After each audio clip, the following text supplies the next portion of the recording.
Well, happy Tuesday, everybody. My name is Luke Robinson, and I am a business advisor here at Collective. And Collective is your all in one solution for your back office.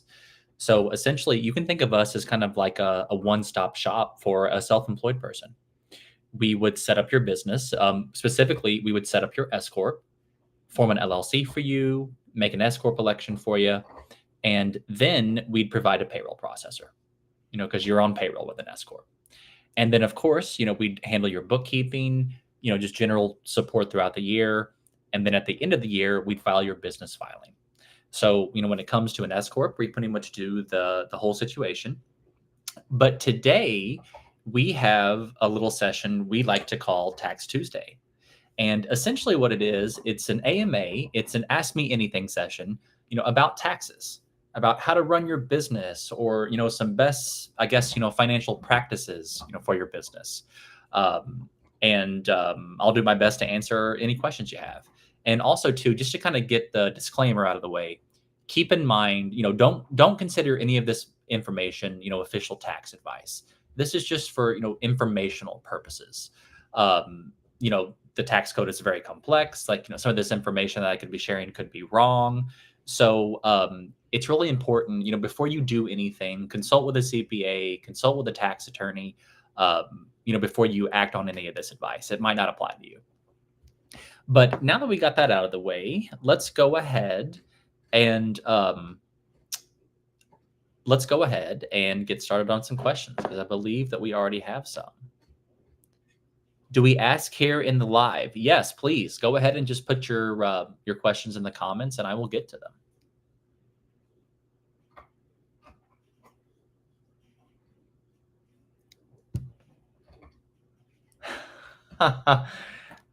This is very interesting. I have an astronomy freelance business and recently paid a company to send my DNA to the moon. Is this tax deductible?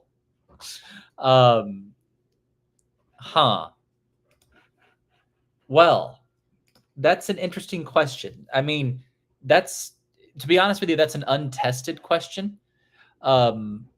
It just is. Like, I've never heard that question before at all. So I would say, I mean, again, this could be wrong, but I would say probably not. I mean, sending your DNA to the moon. Now, let's say that you can make an argument that if you sent your DNA to the moon, it might have been for, like, marketing purposes or things like that. But essentially, for something to be considered a business expense, it has to be ordinary and necessary for your course of business. So you just got to make sure that expense follows that criteria, and then kind of making a determination. But I'd be careful about writing that kind of stuff off. Grand Jury Appeals says, I'm going to act the heck out of this advice. Well, I would not do that. I don't think that's before you do anything, definitely consult with a tax professional. Can you write off medical expenses? Well, there are some situations where you can write off your health insurance through your business. But in terms of medical expenses, usually it's just health insurance premiums. Okay, Evan says, it sounds like you have a voice filter on. It periodically drops an octave and then goes back to normal. Apologies about that. Please let me know if that continues. I'm not really sure what's going on there.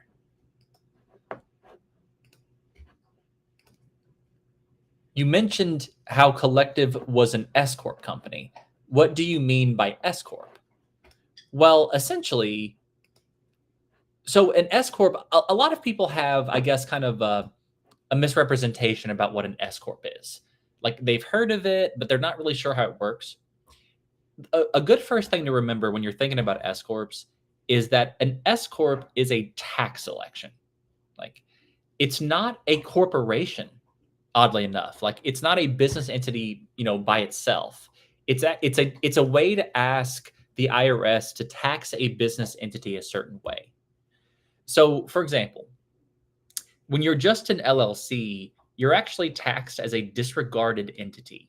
which means essentially sole proprietorships and LLCs, you're taxed, generally you're taxed the same way. But what happens before you become an S corp, or before you make an S corp election? Like I said, like that's the technical name for it. And first, you'd set up an LLC, and then you'd make an S corp election with the IRS. Before you make an S corp election, a huge chunk of your net income is subject to the self-employment tax. Long story short, like the self-employment tax, like it's a flat tax rate of 15.3%. Before you become an S corp, like especially under a certain amount, the entirety of your net income is subject to the self-employment tax. So, for example, let's say that you make $150,000 in a year. Let's say that your net income is $150,000. Before you become an S corp, like how you come up with your self-employment tax is you take 150 grand and you'd multiply it by 15.3%. Like all your money subject to it. But what happens with an S corp election is technically you become an employee of your own business. Essentially, you become employed by your own LLC, and since you're an employee, your business will now pay you a wage. Like it'll pay you a salary, just like you'd receive if you work for someone else, like as a W-2 employee. But the cool thing about S corps is that the only chunk of your earnings that's subject to the self-employment tax is your salary. So, for example, let's say, like I said earlier, let's just assume someone makes or nets $150,000. And let's also assume that someone's salary through the S corp is around $60,000. Now, your salary could be higher, it could be lower, just kind of depends on your personal situation. But just for this example purposes, let's just assume like a 40% salary, which would be around 60 grand. So that first 60 grand is still subject to the self-employment tax. You still pay it. But the other 90 grand, those are considered distributions to yourself. And kind of conceptually speaking, you can kind of think of that money as dividends almost. Some people use that term. But long story short, that chunk of money is no longer subject to the self-employment tax at all. So assuming that you make that much money, an S corp could save this person anyway. Let me see, $13,770 in the self-employment tax. So once you make a certain amount of money in your business, an S corp election could potentially be pretty advantageous.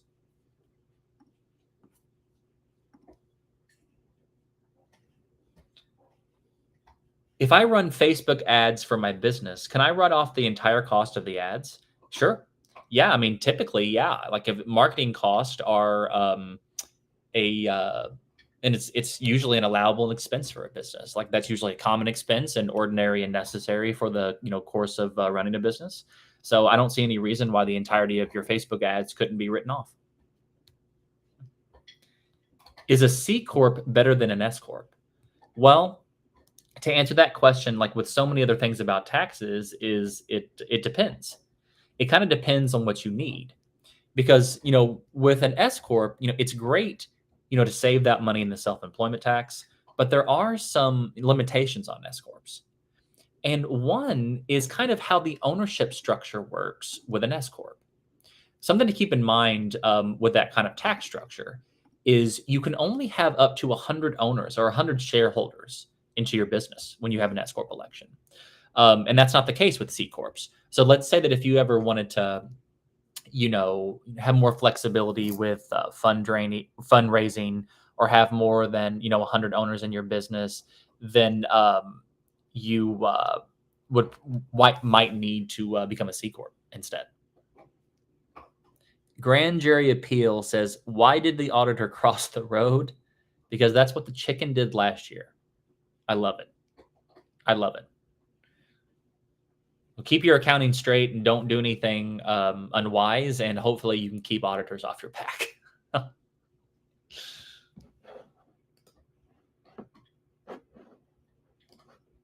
Can a partnership make an S corp election? Yes, it can. So a partnership is essentially just when two or more people are is on an LLC.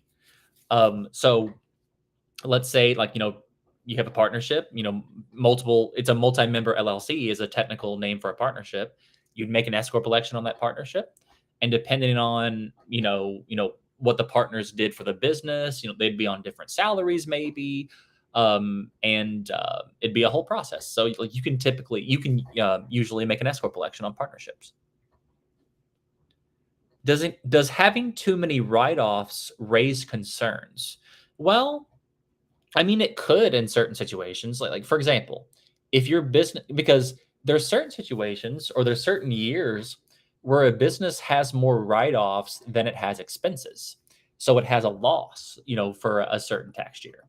And sometimes if you if you go for too many years with taking a loss for your business, the IRS could audit you, and they could actually like reclassify your business as a hobby, and disallow you writing off business expenses. So yeah, writing off too much for too long could technically uh, cause an inquiry from the IRS. Yeah.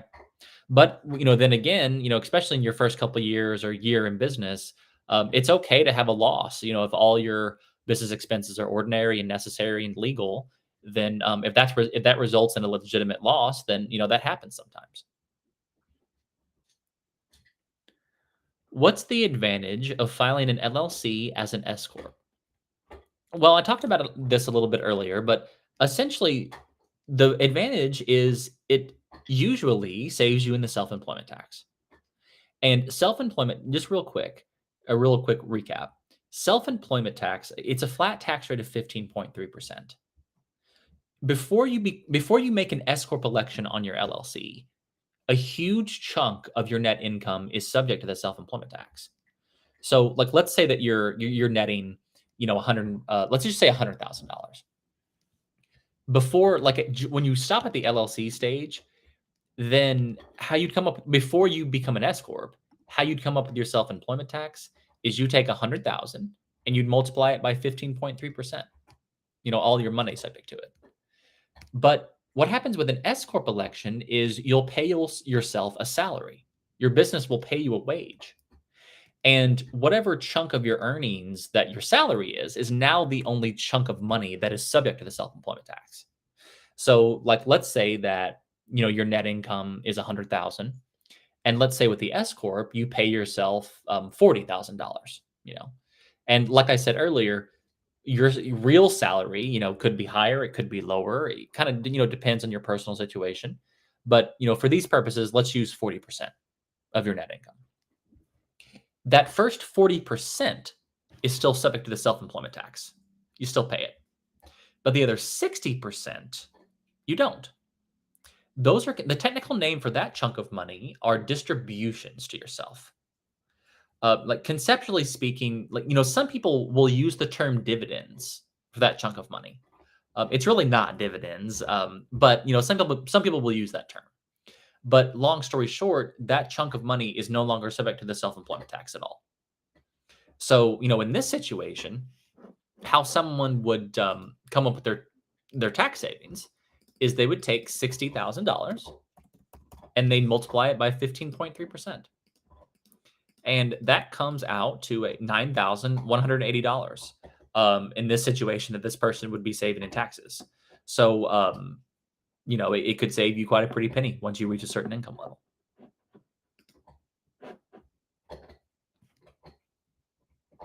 I'm a streamer with 1 million followers on TikTok. I only stream for content. Can I write off the video games I play? Well, be careful about that because usually the IRS has this general sort of exclusivity rule.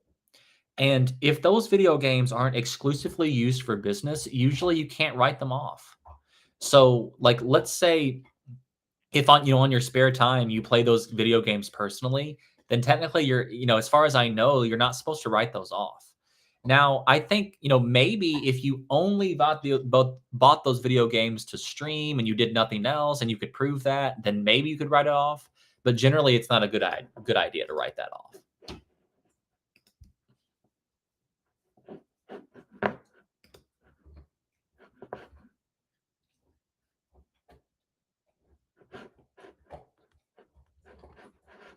All righty.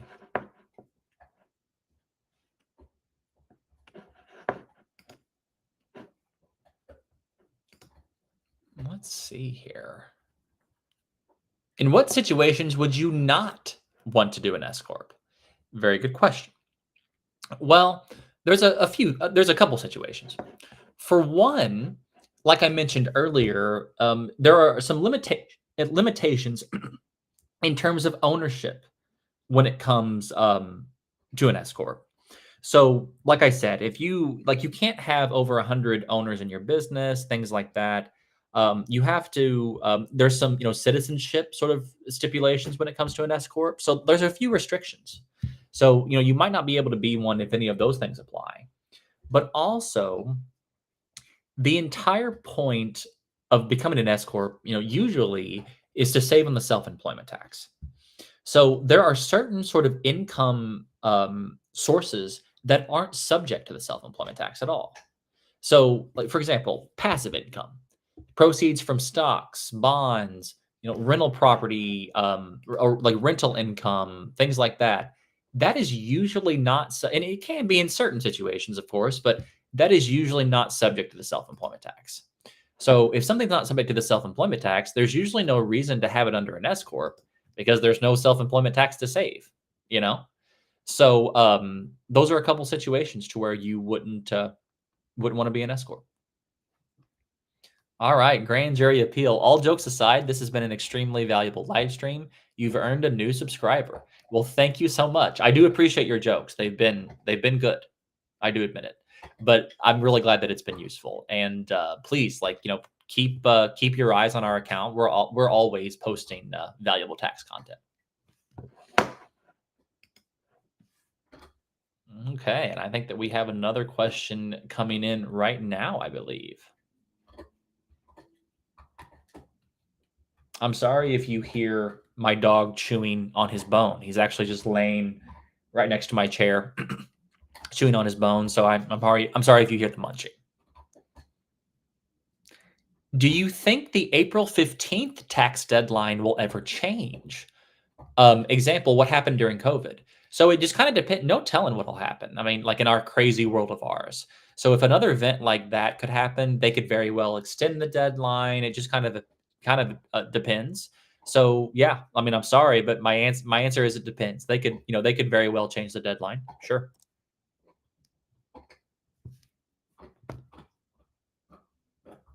We are an S corp. The business bought a used vehicle. How do we include on taxes?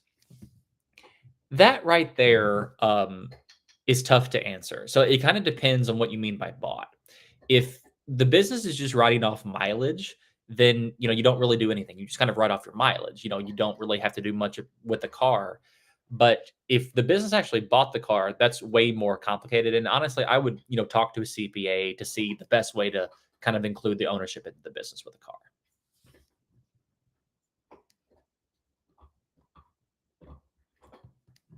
Okay.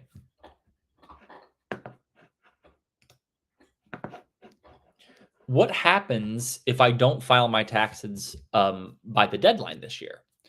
Well, it kind of depends, like I said. So for one, if you don't, if you file your taxes and you file an extension and you don't pay your taxes, you could, by that deadline, you could technically be charged failure to pay penalties, and you probably would be charged failure to pay penalties. And essentially, it's penalties on failure to pay your taxes. But however, let's say that if you file an extension on your return and you send in a tax payment for the government for that year, on the extension, by the due date, then you shouldn't owe any penalties and interest when you do file your return, because as long as you pay your taxes, you're fine. Now, if you don't file an extension and you don't pay your taxes, that's when things can get a little hairy. because you can get filed or you can get fined failure to pay penalties and failure to file penalties. And failure to file penalties can be pretty steep. Um, they're a lot more expensive than failure to pay penalties. So keep that in mind when you file an extension. It gives you more time to file, but it doesn't give you more time to pay. All righty.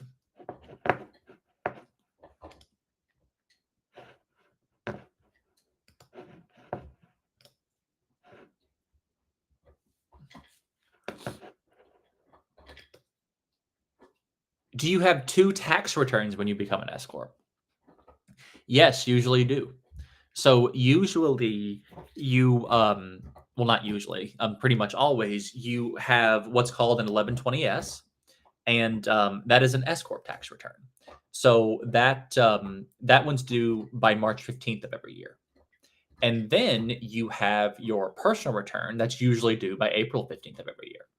And so you file the S corp tax return first, then you do the personal return.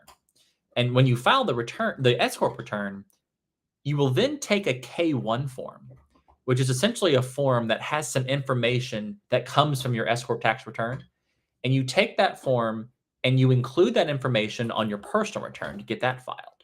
So your S corp tax return and your personal return are connected. But those are the due dates for the two.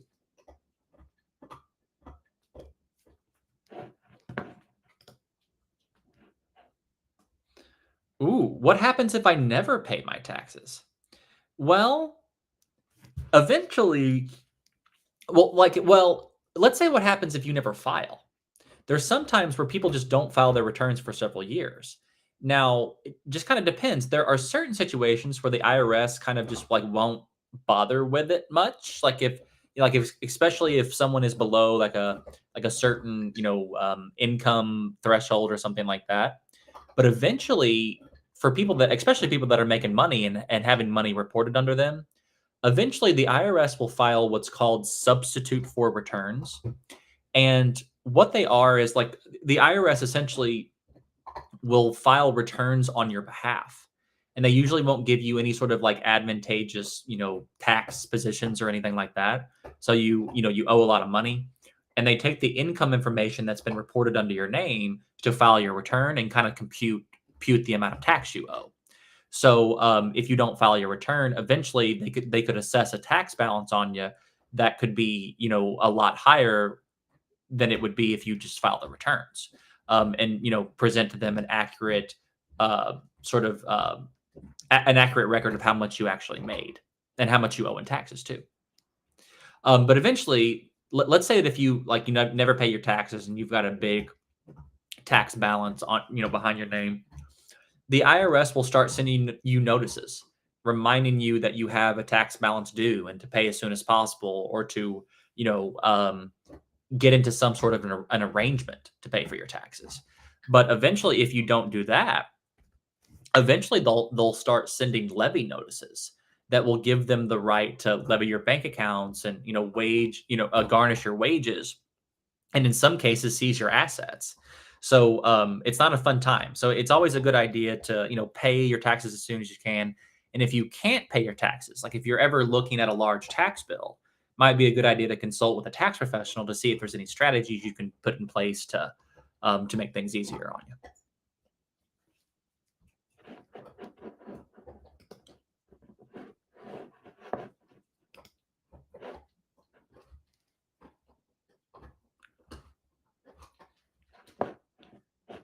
Can you do a settlement with the IRS on your tax bill? Well, what you're talking about is called an offer in compromise. And essentially, and especially a doubt as collectability offer in compromise. Essentially, you make an argument that says the amount of money that I owe in taxes is too high. There's no way that I'm ever going to be able to pay it. So let's come to an agreement, you and me, you and the IRS. And if I agree to pay you at least this amount of the balance, would you wipe the rest of it away? And in certain situations, especially if you can prove financially that you don't have the means to pay back the balance, sometimes the IRS will work out a settlement agreement with you. Now, there are a couple things that's important to keep in mind about this. Not everyone qualifies for an offer in compromise. Like if you're working and have a lot of income or whatnot, you might not qualify. So it's an important. Now you could qualify if you're working. It just kind of depends. So it's important to go through it with a tax professional. Um, but if it gets accepted, keep in mind that you have to remain tax compliant for another 5 years. You got to pay your taxes, you got to file your taxes, and if you don't, you could see the entire tax balance come back. So that's important to keep in mind when you're talking about an offer and compromise too. But also you can set up a payment plan, usually with the IRS too, if they don't accept an offer and compromise.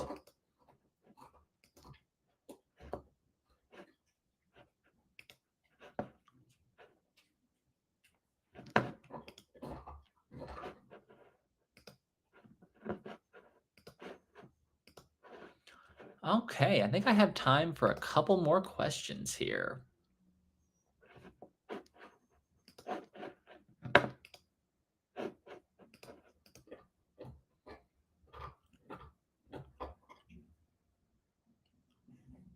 Uh, what state should I register my LLC in? Well, a big chunk of the time, you need to register your LLC where you live, wherever your primary residence is. Um, that's usually where you need to form your LLC.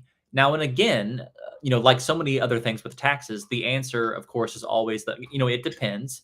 In certain situations, it could be different. If you're doing business in other states, if you own assets in other states, but generally, you need to form your LLC wherever you're working.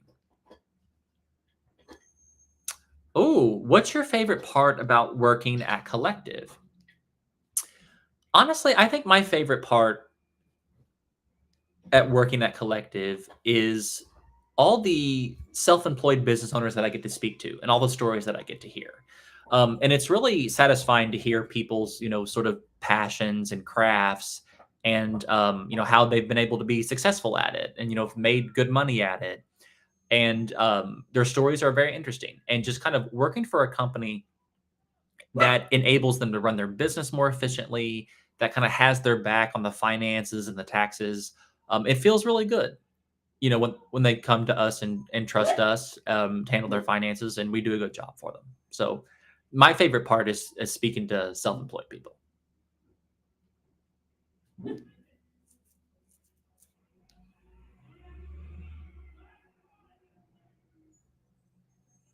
Can you file the most recent return before filing old returns?